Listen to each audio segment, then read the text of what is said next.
Hello there. Welcome back to the Sky Guys podcast. We are continuing on the road, determining the best episode of Star Wars television ever as our bracket continues with the next four episodes up for debate today. The Dave Filoni region. And one of your hosts, Mike Phillips.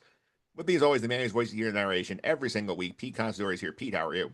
Doing well. Excited for this side of the bracket. This is probably the one I was looking forward to the most just because it's Filoni. Yeah, and it's the quadrant is stacked. Yeah. So definitely looking forward to see what you guys think. Yep, all's here with us today. Back from the world between worlds. Nick Ferreira is here. Nick, how are you? Doing great. Excited to do this region. Excited to get this bracket underway and make one more push towards the final four. Yep, another entry will be joining the Gorman episodes of Andor into the final four here. So Pete, people want to subscribe to the Sky Guys. They can do so Apple Podcasts, Google Play, TuneIn, Spotify, Amazon, all usual suspects. Simply search for Just End the Stuff on your favorite podcast platforms. Find episodes there. And we are about halfway through the bracket after today, but we have some fun stuff planned after the bracket. Including we're going to catch up on some of this old content that's coming out here from Vision's coming out soon. We're gonna get to Pieces of the Past, Rebuild the Galaxy from Lego Star Wars. There's a lot of fun stuff coming. A lot of great stuff. Make sure you subscribe. Make sure you're subscribed to the new YouTube channel if you haven't been subscribed there already. It's all free. Gets you great content, and you help us out too. Yep. And Nick, people want to follow us on social media. How can they do that? You can follow at Sky Guys Podcast all over social media, and you can email the pod at skyguyspod@gmail.com. Yep. And also, do not forget, you can also be voting in the Instagram story polls for the people's bracket here. You guys have been doing a great job with the voting here, and very interesting results so far in the bracket. So, like today, especially, I think there's a chance that we diverge from the audience a little bit. Today, Yes. like in terms of our recording or in terms of what went up today, you mean? In terms of what we're recording today, because those Okay. you have the Okay. audience results in already on this. Yes, yes. All right, so we'll see how that goes here. Also, if you want to send in your full brackets, you can either leave them on one of the social media channels. You can find the actual bracket on Instagram. You can also email us skyguyspod@gmail.com. We're going to share some of our submitted brackets at the end of this. So you want to be included in that. So get your bracket in. 100%. All right. Let's also go to our social media comment of the week here. There was a big discussion on TikTok about our commentary on Jedi Knight from about like 2 weeks ago. So we'll go here. This is GI Robot 74 had with us, and we said that King was the rare Star Wars character who stays dead. And GI says, "Is there anyone that doesn't stay dead other than Maul Ahsoka?" And we enlightened them a little bit, saying, Maul, Ahsoka, Palpatine, Boba Fett, Grand Inquisitor, Fennec, Cobb Vanth, TBD, Ventress. And then we said that G.I. Robot, whose credit says, I can't believe I not think of Boba, but I think that he never quote unquote died. Technically the Sarlacc was supposed to kill him. And we said here, P, I don't know if you agree with this. Boba Fett felt like comic book rules, where it's like you didn't see the body, so you could bring him back, but it felt like George did intend for him to die in the pit. I agree with that. I think the intention was there, but they left the door open that he could come back because you technically didn't see the character die. Yeah, and Nick, it's one of the things that I think makes the twist in Winter Soldier so great with Nick Fury because they break the comic book rule where they show you the body. Yeah, that's true. Another one's like Mace Windu. I guess you don't see his body, but like he's dead. We all know he's dead. Yeah. Yeah, he is dead. And like this is a great point to have the discussion about because like they do have a bad habit now of like, oh, like they can't actually die. Like we got to bring them back in some way. Yeah, it's become a thing, and hopefully it doesn't remain a thing. Simple as that. And not like Force Ghosts, like oh, like Obi-Wan's hanging out with Luke like, as a Force Ghost. So like actual like they're dead now, they're not dead. All right, so let's get to the Star Wars news here. I think we have some interesting items this week, Nick, to talk about. We do. Timothy Oliphant, who plays Cobb Vanth in the Mando verse, did an interview where he confirmed that he wants to come back as Cobb Vanth, telling the Ringerverse that he texted Jon Favreau and Dave Filoni that neither me nor Cobb Vanth is dead. Just a friendly reminder, it's been 1,360 days since people have seen Cobb Vanth. So, Pete, this is either an incredible smokescreen to cover up him being in something, or like he has not been brought back yet and wants to be back. So I'm intrigued by either possibility. I think it's the latter. I think Boba Fett was such a flop. They're just trying to maybe distance themselves from that a little bit. So I do think it's the latter where there's no plans for it yet, and the actor actually kind of said, "Hey, like I'd love to play this character again. What are we doing?" And see if that sparks some interest. Nick, what do you think? I think I agree with Pete. I think they're just leaving it there in case they want to return to that one day. It's an option, but what Pete said, like the Boba Fett thing, kind of just didn't really work out. So it's just gonna kind of secretly, slowly just go away. Yeah, so it's kind of like we're gonna just move away and hope nobody notices. We'll let the wreck left behind. Yeah, and if we ever feel the need that we have to go back or feel that the time is right, it's still an option for us. All right, what else? What else you got? Bryce Dallas Howard said in an interview that she wants to continue directing Star Wars projects. I don't think that's a surprise to anyone. She's done, I looked it up, I think it's been 6 episodes so far, and she'll be doing a couple more on Ahsoka season 2. So we'll be getting more of that, and she wants to do more. So it seems like there's no reason that it wouldn't happen. Like, can we give her a show already? Because it seems like she has a passion for it and like see and knows what she's doing. Yeah, I'm totally in for that. Yeah, Bring her husband along. yeah, All right, what else we got? yeah. We got Let's see. We got one more piece of news here. All right, this one I don't know. I'm just gonna rate it here. There's a wild theory about Ahsoka season 2 circulating online that Balin is seeking out the Mortis gods and would find Ab you gotta help me with the pronunciation here. Abeloth. Abeloth, which is the mother of the group who we don't see in the Clone Wars, and that character would be played by Natalie Portman. This would be insane if this actually happened because, like, I know this is like, I'm like, did Taika Waititi start this rumor here? I don't know. That's Are, pretty crazy theory. are they trying to imply that Princess Amidala is the mother of And the Force? I don't know. That's an interesting question. Or are they doing the whole Robert Downey Jr. as Doctor Doom because it was a great actor and now bring more eyes to the screen? Very interesting rumor. Yeah, I would assume it's the latter more than that, Pete. But Nick, I think the thing about this character is like the character is not in canon officially, but like there's a lot of Legends material with Abeloth who like is basically like Mother Talzin like taking the creep factor up to like 15.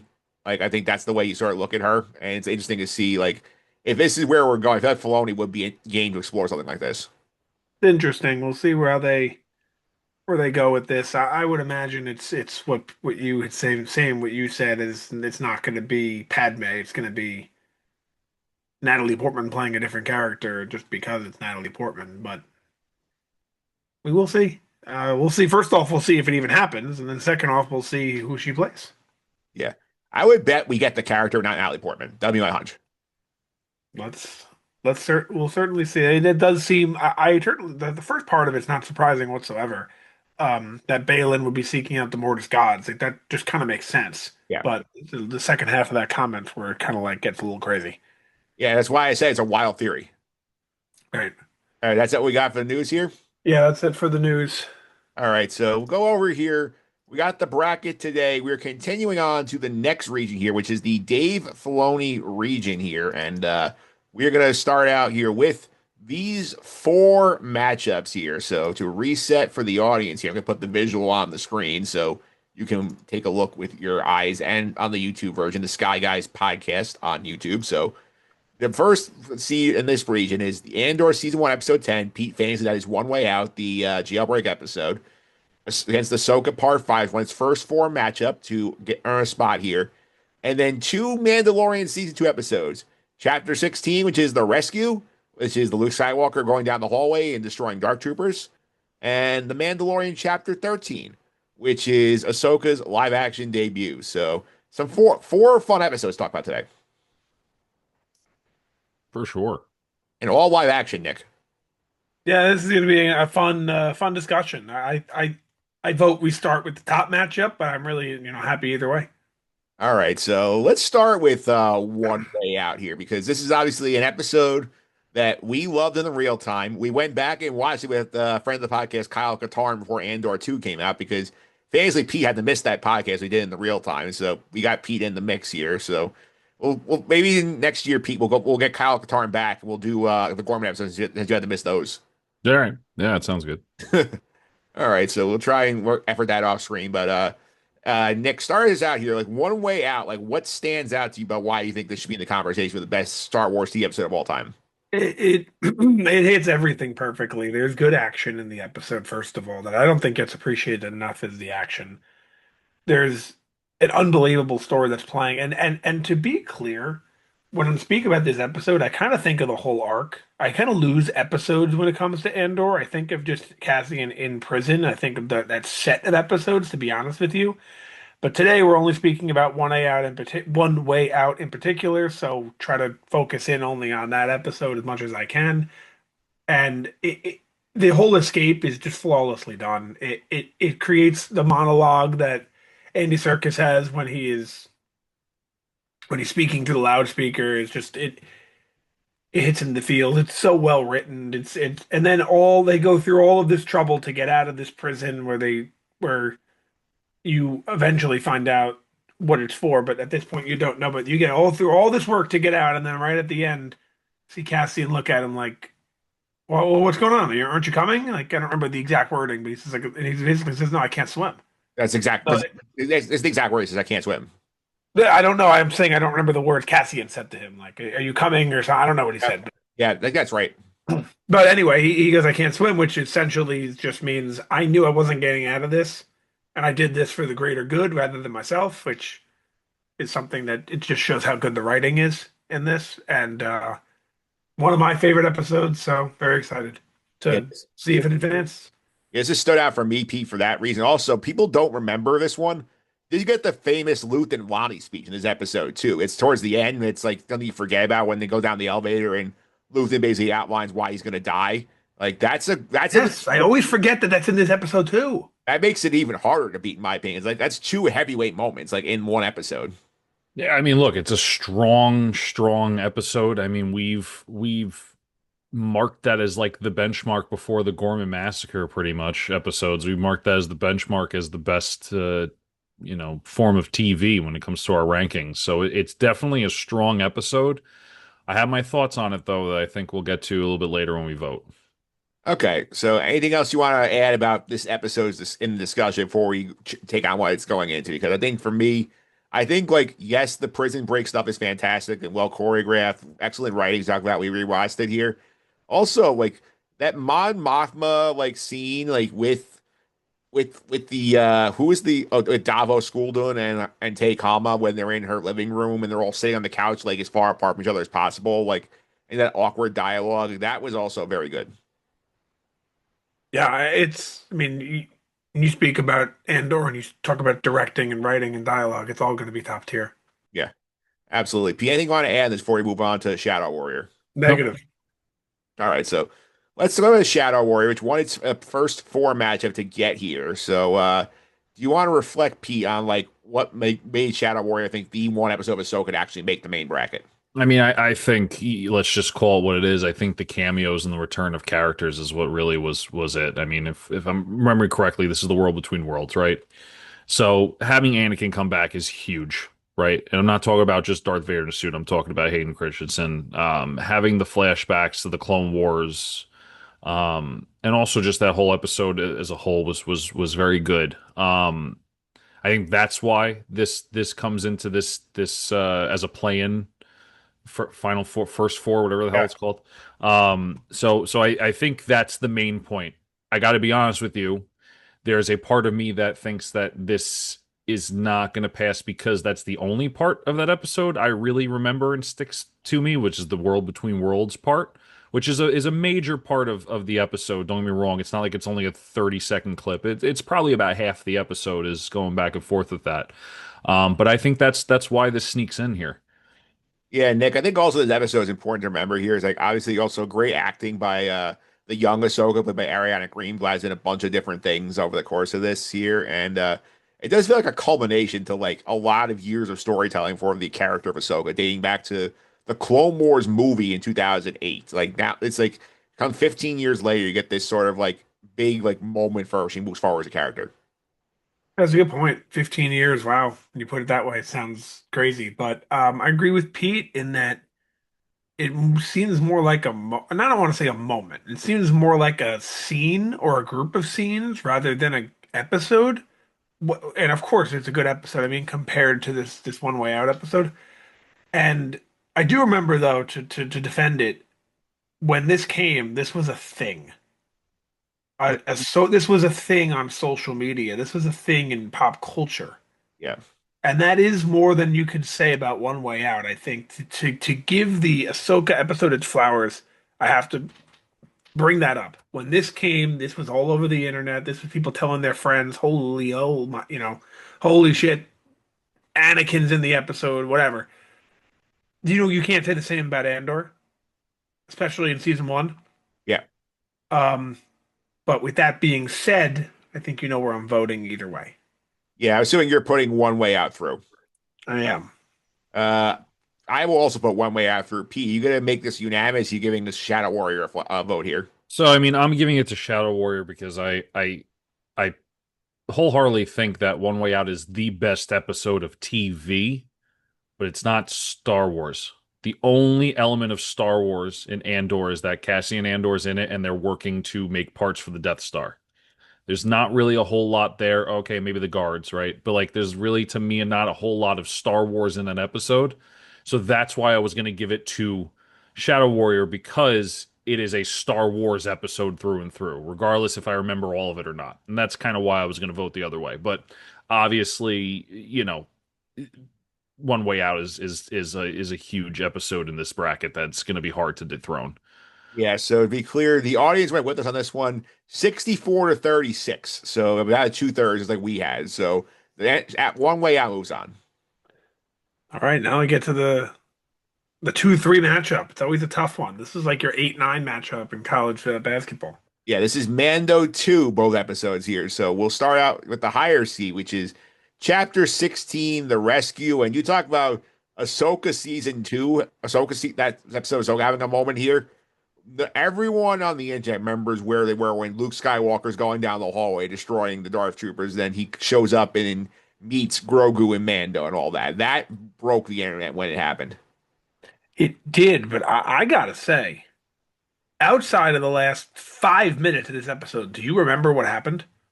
I know there's a lot of crazy stuff in this episode as well because you have the whole like task force, like a whole group of like fighters trying to get through the ship. You have the showdown with Mando and Gideon dueling with the spear and the dark saber. You have the intrigue of the dark saber's drama where like Mando literally becomes the master of it. And you know Bo-Katan wants it, so there is some more stuff in there So, besides. so to answer my question, you do remember.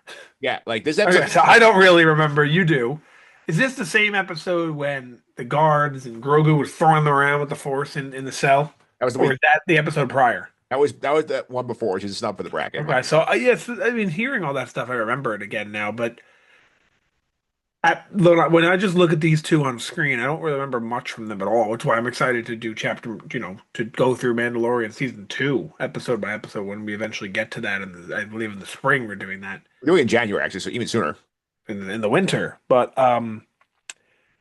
uh, this was another one that was all over the internet, even more so when this happened. This was the ultimate. This was like I think Star Wars TV at its high Yeah. in terms of popularity, not in terms of quality. And I'm not saying it's bad by any means, but in terms of quality, I think we all know when that was. It was this year. But in terms of popularity, when Luke Skywalker showed up for the first time in how long? Probably like I mean, it's tough. Like Uh, 83, I guess, right? oh, it is prime. We got him in the sequels a little bit. Oh yeah. Yeah. Oh yeah. So I guess first time in 2017. Yeah. So only 3 years, so never mind. But my point is when Luke Skywalker showed up and R2D2's there and he takes Grogu with him and you start to realize and put the pieces together. Luke had a Jedi temple. We learned that in the sequel movies. This must be his first student. This is like, okay, that really brings things together in a good way, regardless of how you feel about the sequels. And that was a moment, a huge moment in Star Wars. Like I said, the peak of popularity of Star Wars in the TV era.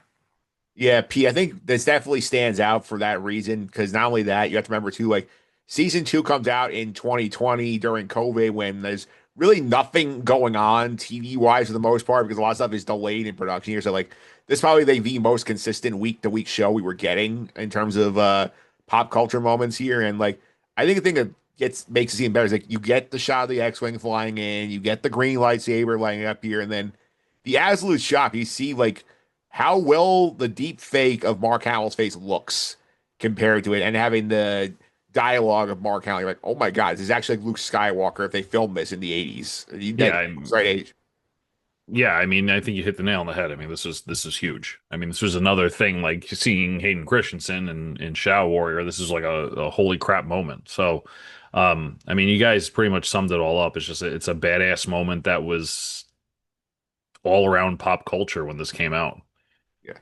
I also think too they did a good job setting up threads for Mandalorian to go forward here, where they separate Mando and Grogu. They have the intrigue with the dark saber. They have Mando dealing with some of the Mandalorians. Like it just makes you wonder. I think this is worth a future discussion, Nick. Like what things look like for the Mando show if they don't immediately put him and Grogu back together in Boba Fett. No, I don't know. That's a good question. I really don't. I really don't have an answer for you there. But I will comment on what you said about the deepfake, and it's so true. Like they originally did it in Rogue One, Yeah, and I think it was kind of a mixed bag when it came to what they did with Tarkin. yeah, But I think we were all in agreement that Leia was like scary looking, yeah, and like I said, Tarkin was kind of in the middle. And then when Luke came, it was like, oh wow, they kind of did this good. yeah. So that shows. I mean, and of course, this was only 4 years later. Yeah, and for a much shorter sequence here, I think like Pete, correct me if I'm wrong. We when we get to the Book of Boba Fett again and we look at the Luke thing there, I think the deepfake doesn't look as good when he's in it for more than like 5 minutes. Yeah, when it's prolonged, you can really tell, and it throws you off a little bit, at least for me. Yeah, When it's something quick, I think you can wrap your head around it a little bit better. But here's my question for you. sure. I'll ask you, Mike. Yeah, Does your dad watch Star Wars not really. at all, though? He's watched the original movies. All right, how about your mom? She does. She does. Yes. I'm trying to find someone in your family that does not. Yeah. It's like my sister's never seen it. Sure. So if your sister saw the Book of Boba Fett, would she be able to tell it was deepfake? Because she doesn't know what Luke Skywalker, Mark Hamill originally looks like. That's what I'm kind of like. We know because we see it so much, and we know what Luke and Mark Hamill look like. If she doesn't I know, mean, someone doesn't know. Can they tell? you I could think tell it's like no. electronically enhanced too. Like you could tell it's not a real person, It's you a know? little shiny. Just a tad. I don't know. I mean, it's the only way to find out. Get your sister on Book of Boba Fett. Yeah. Yeah, I don't think that will happen. Yeah, I just think for a fact Show that her the scene and just say, "Do you notice anything about this scene?" And if she says, "Yeah, that guy's fake," there you go.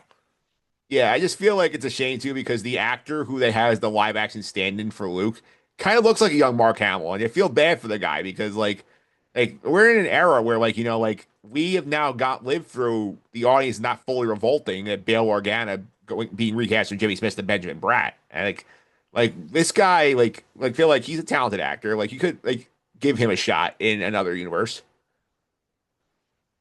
You brought it up, and Benjamin Bratt was an incredible, incredible Bail Organa. That's all.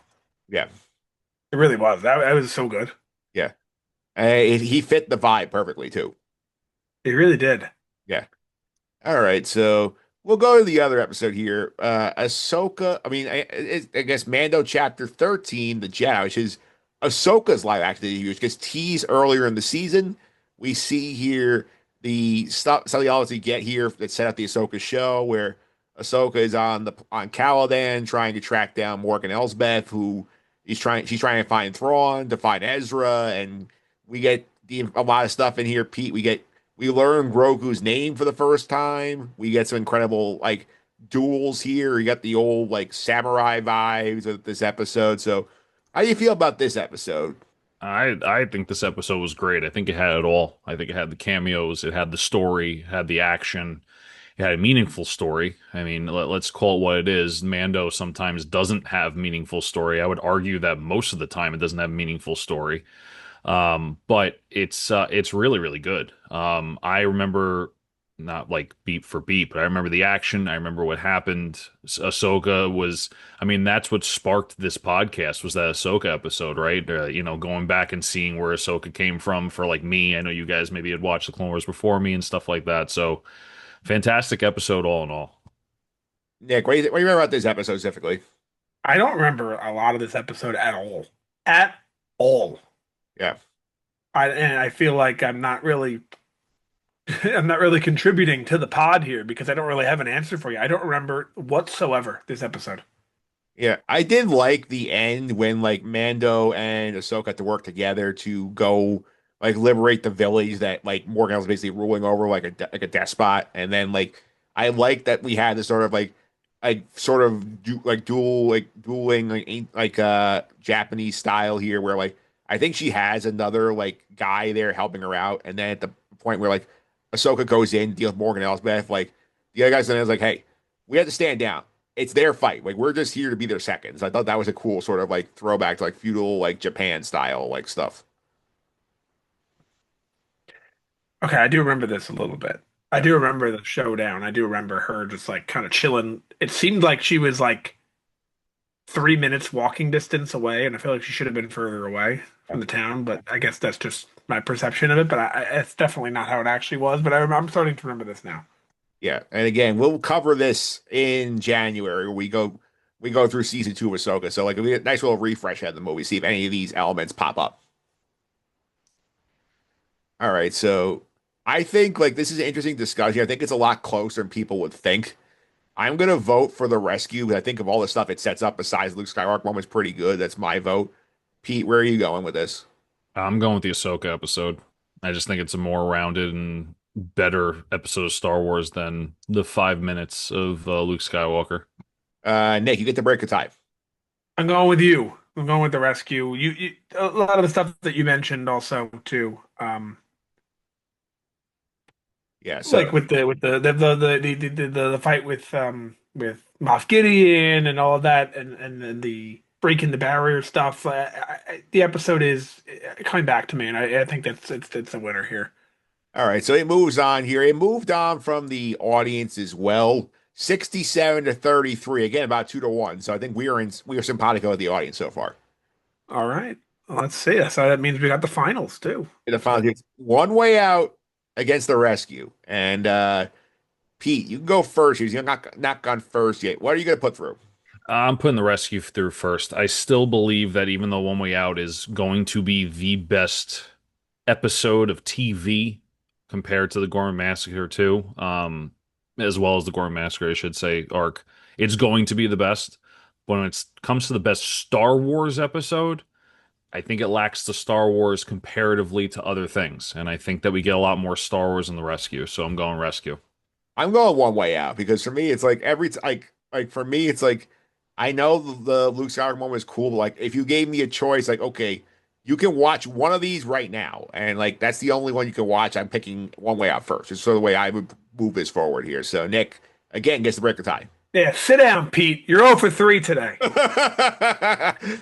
So one way Sit out. down. Andor's going to the final four.